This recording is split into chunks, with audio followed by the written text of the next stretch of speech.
Hi everyone, it's Faye, and I was gonna do a video, like a nice video on my good camera, about excuse me, um, about the LARP that I just attended and some of the crazy stuff that happened there. Um, but I haven't been doing so hot lately, and I wanted to talk about that. Excuse me. Because especially as a mom, I think a lot of the times when we have mental health issues and a squirmy worm, um, sorry, he's at this stage where he just doesn't want to sit still. Um, so when you're a mom and you have mental health issues, people kind of just expect you to get over it. And that get over it attitude is prevalent with people with mental health issues, or towards people with mental health issues. But I feel like once you have a kid, it gets like 5 million times worse because you've had a kid. So obviously you're okay enough to make a baby, and just like nobody wants to help. Nobody, people who understood and were the ones who drove you to the hospital to get, a stint in the psychiatric ward and be put on medication, suddenly think that you just need to deal with it because you have a kid and he relies on you. And um yes, yes, um and that's really difficult to deal with, because it's not like having a baby magically makes your mental health issues disappear. If anything, the stress of being a parent and the stress of like the lack of sleep, especially when they're little, um, can really exasperate the problem and make things worse. And it's why they keep such a close eye on people with mental health issues after they have kids, because we're more prone to things like postpartum depression and other baby related mental health issues. Yes. um, so I just I've been struggling lately, and I've been getting a lot of this kind of like suck it up, tough love attitude. Um, at a time where like I'm almost feeling like I do need to be in the hospital and I do need to be getting some pretty intensive help. And I'm not gonna get it because I'm not sick enough at this point that people see that something's wrong.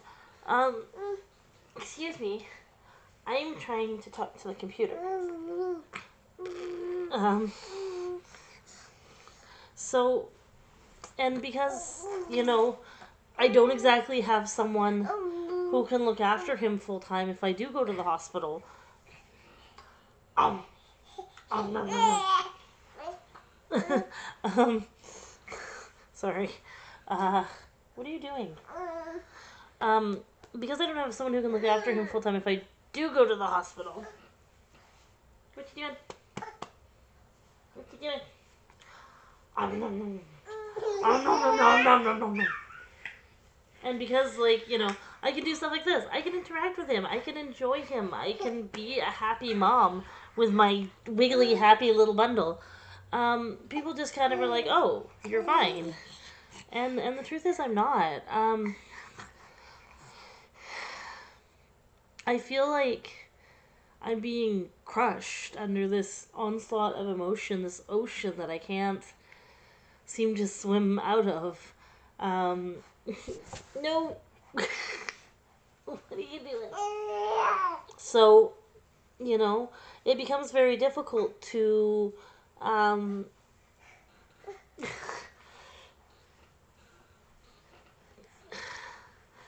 to function. And, like, I'm forcing myself to function. I have to function. And at the very least, he's getting fed and cared for, even if my self care is not so good right now. Um,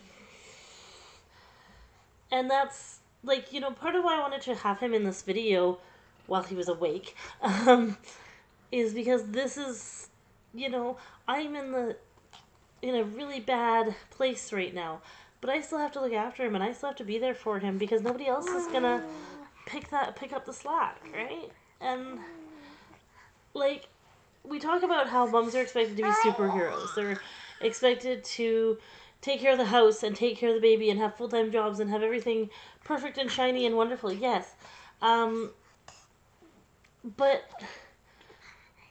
that superhero image is even harder to live up to with mental health issues and depression and anxiety and borderline and bipolar and whatever else moms happen to have. And even knowing that we deal with these conditions, people still have that expectation of the superhero mom. From people who couldn't be superheroes without babies. You know, I had a hard time functioning before I had a kid. And I just, I don't know.